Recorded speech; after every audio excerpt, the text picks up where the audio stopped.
cette France cauchemardée vous n'est pas finalement très utile, dans la mesure où vous en avez besoin pour à la fois opérer une réduction manichéenne et puis mieux asseoir votre magistère, peut-être.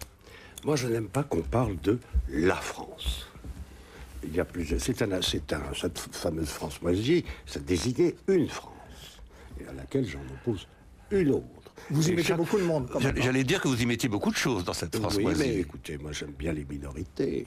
Je ne suis pas obligé d'emboîter le pas et de souscrire à ce que dit une majorité. Par exemple, quand je vois que 82% des Français ont élu un président de la République, c'est très très bien, puisqu'il y avait 18% qu'il fallait absolument écarter. Tout ça s'est fait avec le drapeau français. Tout le monde brandissait le drapeau français. Donc il y a 100% de Français qui se sont reconnus dans la France, dans le drapeau français, bleu, blanc, rouge, et dans la Marseillaise, etc. Il y a des moments d'unanimisme, n'est-ce pas, qui, moi, en tant que Français critique, me dérangent. Par exemple, en effet, en 1940, je n'aurais pas été d'accord avec 18% des Français. Et puis, etc., etc. Donc, je crois que le génie français, auquel je suis très attaché, parce que vous avez eu la gentillesse de montrer ce livre qui s'appelle L'éloge de l'infini, vous n'avez qu'à l'ouvrir. La France moisie, un petit article qui fait 3 pages et demie. Il y en a 1170 dont on ne me parle jamais.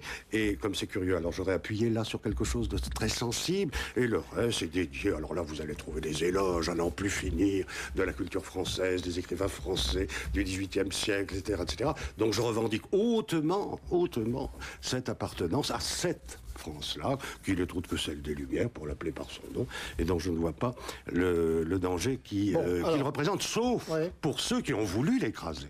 Alors, Philippe Sollers, une petite France moisine, vous avez dit à l'instant, mais il y a quand même un acharnement de la part de certains intellectuels à franciser le mal et l'abjection, à passer au tamis d'une conscience sélective qui ne retient finalement que le pire, l'histoire de France. Alors en quoi surtout cette démonisation... Je viens justement de vous dire que les attaques précises, elles sont historiques et politiques contre une certaine France, n'est-ce pas? C'est très facile à trouver, on va sans remonter à la Révolution française, sur laquelle il y aurait beaucoup de choses à dire, mais peu importe.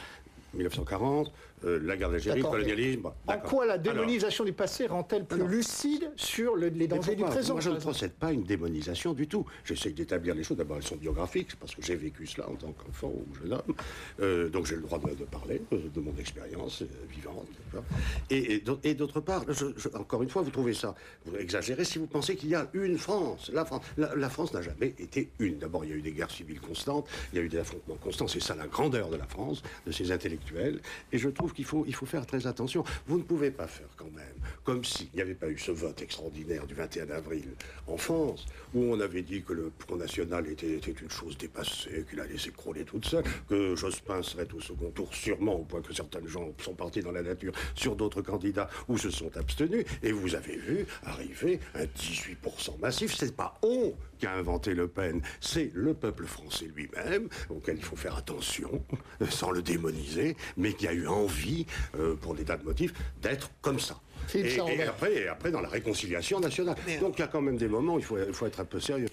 Le francophone serait un peu dans la peau, finalement, de Morand, conversant avec Ernst Junger. Vous faites plutôt le portrait de Madelin, là, excusez-moi. Entre Européens distingués. Alors, je pose la question à Philippe Sollers, car chacun sait que rien ne lui est plus étranger que Morand, son élitisme, son cosmopolitisme, son goût pour la modernité et le libertinage à saut de frontière. C'était une antiphrase de Philippe Sollers. Il n'y a pas que Morand, vous voyez, comme tout de suite. Alors, la conversation vous êtes à votre tour francophobe, car dès qu'il y aurait un grand écrivain français, ce que Morand est sans aucun doute, on peut discuter du reste, hop, immédiatement, on parlerait d'élitisme, poupée du peuple, etc. Citer Voltaire, ça suffira. Hein, l'aubergiste de l'Europe. Et merci d'avoir prononcé enfin ce mot d'Europe, car il faudrait savoir en effet où en est la France, avec ce désir d'Europe, avec cette faculté qu'elle a eue pendant si longtemps, de façon si brillante, si intelligente et si convaincante, d'occuper cette place extraordinaire en Europe. C'était des élites, me direz-vous. Mais oui, alors Voltaire, Diderot, l'encyclopédie, c'était des élites. Et alors après, on va faire la lutte des classes. Mais la lutte des classes, chers monsieur et chers messieurs, mais la lutte des classes. Attention à ce que vous êtes en train de dire, parce qu'il y a eu en effet un parti communiste extrêmement puissant, qui était très francophile, qui menait la lutte des classes. Pas toujours. Après-guerre. Mais après-guerre, mais prenez un livre comme celui de Philippe Roger sur le sentiment américain, etc. Vous allez voir comment c'est organisé, la franco francophilie délirante, d'une certaine qui se coupait du monde. Mais le nationalisme du Parti communiste... Il n'y a pas seulement que Le Pen. Je veux dire, il y a beaucoup d'autres éléments qui rentrent en jeu dans cette affaire, c'est-à-dire un oubli historique. Et là, nous nous rejoindrons peut-être sur le fait qu'en effet, l'école ne transmet plus l'essentiel, ou bien qu'en effet, on n'apprend pas aux Français cette fierté considérable d'avoir été les grands Européens. Je cite Voltaire, ça suffira. Morand, c'est autre chose, c'est moins important que Voltaire, c'est pas mal du tout pourtant. Mais enfin, Voltaire, disons ça. Alors qu'est-ce que c'était? C'était en effet la grande ouverture de la France. Pourquoi est-ce que moi je suis pour que la France soit en effet la capitale de l'Europe? Eh bien, et je vois que là, on se traîne un peu parce que le chevènement, parlons-en. Oui, parlons-en. C'était le troisième homme qui devait en effet le sentiment souverainiste. Ça, la campagne est terminée. Oui, non, la campagne est terminée. Mais non, parce que ça va reprendre. Vous allez voir que ça va prendre d'autres formes, etc. Mais non, parce qu'à ce moment-là, on ne fera jamais cette Europe. Mais ça dépend quelle Europe vous voulez faire. Je veux une Europe à dominante française. Nous serions en proie à un malaise incurable face à l'altérité. Alors, sur ce point précis, est-ce que la France est la patrie du mal ou du moindre mal? Non, je crois qu'il faut quand même être précis là-dessus. C'est presque, en effet, une constitution physiologique depuis le 19e siècle, n'est-ce pas? Au 18e, disons. Alors, prenons le siècle où l'Europe existe, où Casanova écrit en français alors qu'il est vénitien, que Voltaire vit peut-être à Berlin, peu importe. 19e, nationalisme, restriction. C'est un problème historique.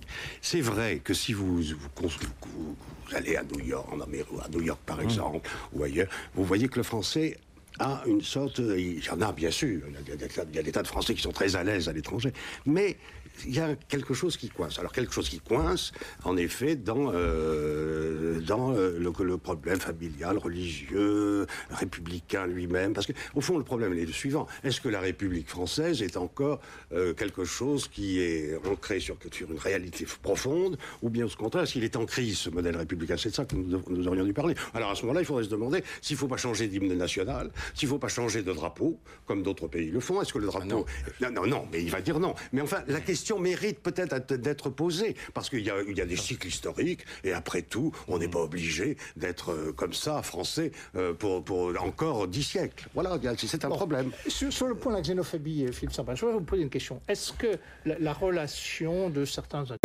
Enfin, il y a des gens, justement, pour considérer qu'il y a entre si vous voulez, l'idée de génie de la langue et l'idée de pureté, donc de purification ethnique, un lien, et que toute défense de la langue française doit être combattue comme xénophobie. Voilà un des lieux où la francophobie française est le plus bête et fait le plus de mal. D'accord sur cette proposition. Eh bien, je reçois les éloges, puisque je suis, vous n'en doutez pas, un excellent écrivain français qui a à se plaindre tous les jours du fait que les Français le détestent. Alors, pour conclure, vous savez que l'Assemblée vient d'instituer le délit d'outrage aux emblèmes nationaux que sont le drapeau et la Marseillaise. Alors, la question que j'ai envie de vous poser, Philippe Saint-Pain, sacraliser le drapeau, c'est une idiotie. C'est un symptôme, en tout cas. Qui va à l'encontre de l'objectif recherché. Pourquoi pas le franc pendant qu'on y était? D'abord, une fois de plus, on copie les Américains. Et puis, deuxièmement, ça vient un peu tard. De même, quand on a inscrit la langue française dans la Constitution, on l'a inscrit... Le droit au blasphème, c'est sacré, Philippe Saint-Pain? Évidemment. Sans quoi, on va n'importe où. Et en plus, le respect se prouve, s'impose, mais il ne se promulgue pas, il ne s'impose. Par l'éducation, mais pas par... Non, mais il est bien évident que ça ne peut que être un symptôme de défense. En effet, c'est être sur la défensive que d'appeler la loi au secours des symboles. Les symboles doivent s'imposer. S'ils ne s'imposent pas, il faut en changer. La nation, c'est un plébiscite quotidien. Il ne faut pas en changer quand il ne s'impose pas. Mais... À la semaine prochaine pour un autre livre et un autre débat.